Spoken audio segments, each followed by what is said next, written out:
जय हिंद दोस्तों, स्वागत है आपका हमारे YouTube channel Allen geography UGC NET JRF में।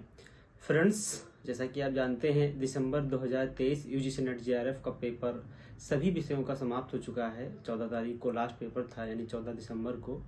और अब हम लोगों को इंतज़ार है आंसर की आए, उसके बाद उसमें कुछ ऑब्जेक्शन होंगे, ऑब्जेक्शन के बाद आपका रिजल्ट आएगा।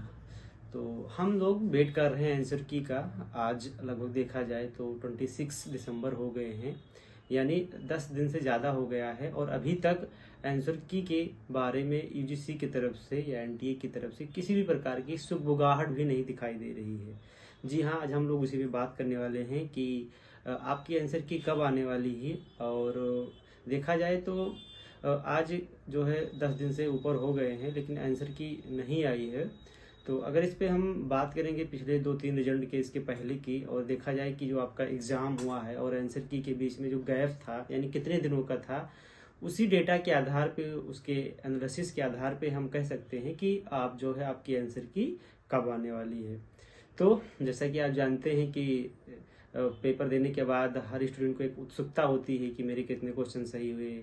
उसी से कयास लगाया जाना स्टार्ट हो जाता है जैसे ही आंसर की आती है कि जो है मेरा नेट होगा या जीआरएफ होगा। हम क्या करते हैं, पिछले डेटा को उठाते हैं कि पिछले जो जून में या उसके पहले 1-2 साल का डेटा देखते हैं हम लोग कि नेट की कट ऑफ कब गई, कितनी गई थी, और जीआरएफ की कट ऑफ कितनी गई थी। उसी में उसमें भी कैटेगरी देखते हैं, जनरल की कट ऑफ कितनी थी, यानी यूआर की कितनी थी, ओबीसी की कितनी थी, ईडब्ल्यूएस की कितनी थी, एससी की कितनी थी और एसटी की कितनी थी। इन सारे बातों पे तुरंत हम लोग क्या करने लगते हैं, एक प्रिडिक्शन करने लगते हैं उसी के बेस पे, यानी पुराने डेटा के बेस पे।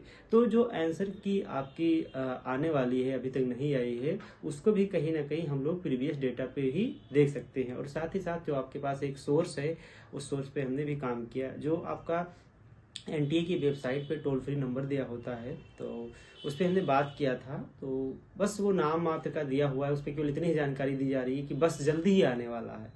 लेकिन अभी जल्द ही आज अगर आप आज कॉल करते हैं तो आपको भी यही बताया जाएगा कि बस जल्दी ही आने वाला है।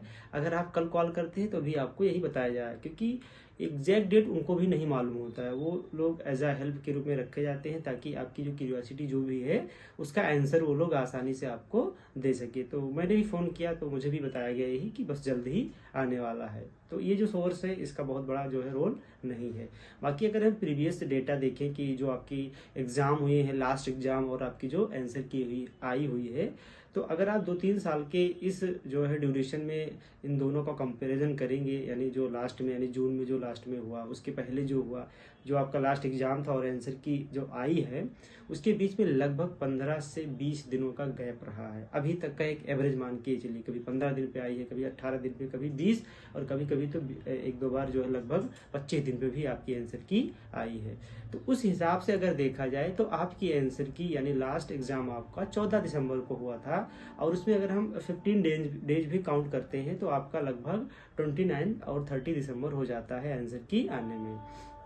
तो अब बिल्कुल आप लोगों का जो है वेट बहुत ही जल्दी खत्म होने वाला है, जो भी क्यूरियोसिटी है आपकी मिटने वाली है, क्योंकि आंसर की अगर मुझे लग रहा है कि आपकी एनी टाइम आ सकती है। और ये भी देखा गया है कि जो कभी भी आंसर की आती है वो लगभग आपका 8 बजे 9 बजे रात में ही देता है। क्या लॉजिक है उसका पता नहीं, लेकिन अगर हम 4 या 5 बार के रिजल्ट को देखें, अगर लगातार आंसर की को देखें, तो आपकी जो आंसर की आती है वो रात में ही रिलीज की जाती है। तो अब 14 से इतने दिन हो गए हैं, मोर देन 10 डेज हो गए हैं अगर देखा जाए तो आपकी आंसर की किसी भी दिन किसी भी टाइम आ सकती है। मोस्ट प्रोबेबली आपकी आंसर की 29 या 30 को रात में 8 से 9 के बीच में आ सकती है। तो आपको बहुत ज़्यादा इंतजार करने की ज़रूरत नहीं है।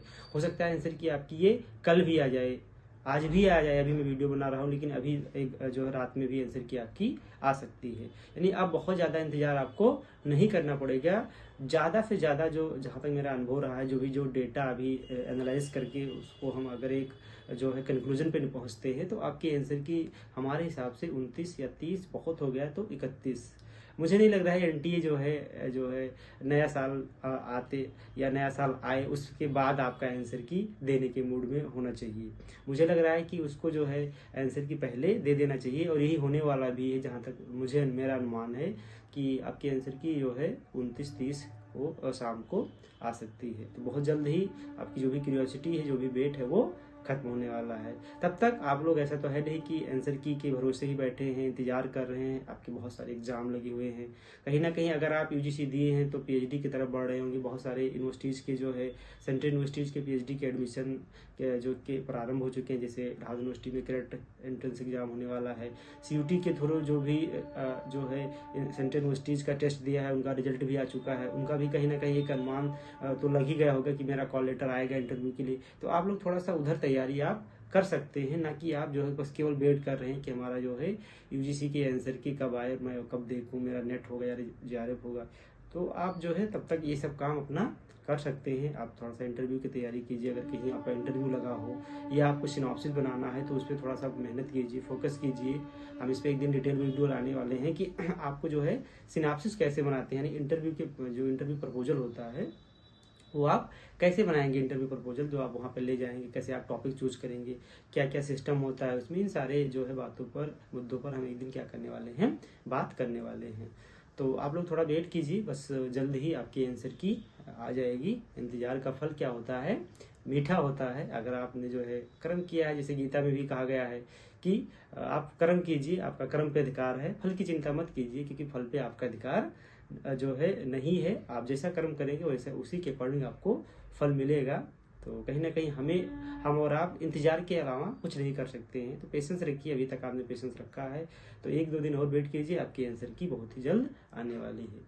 और हम लोग मिलते हैं एक अपने नई वीडियो के साथ जिसमें हम आपको जो है इंटरव्यू से संबंधित कुछ बातें बताएंगे। और साथ ही साथ जो सबसे ज़्यादा कई स्टूडेंट जो है क्वेरी कर चुके हैं कि सर जो है रिसर्च प्रपोजल कैसे बनाया जाए जिसके थ्रू आपको इंटरव्यू देना है, क्योंकि बहुत सारे यूनिवर्सिटी के इंटरव्यू जो है कॉल लेटर आने वाले हैं। बीएचयू का हो गया, आपका डीयू का हो गया, जीएनयू का हो गया, क्योंकि यहाँ ऑलरेडी सीयूटी एग्जाम हो चुका है। तो हम लोग मिलते हैं अपने एक नई वीडियो के साथ।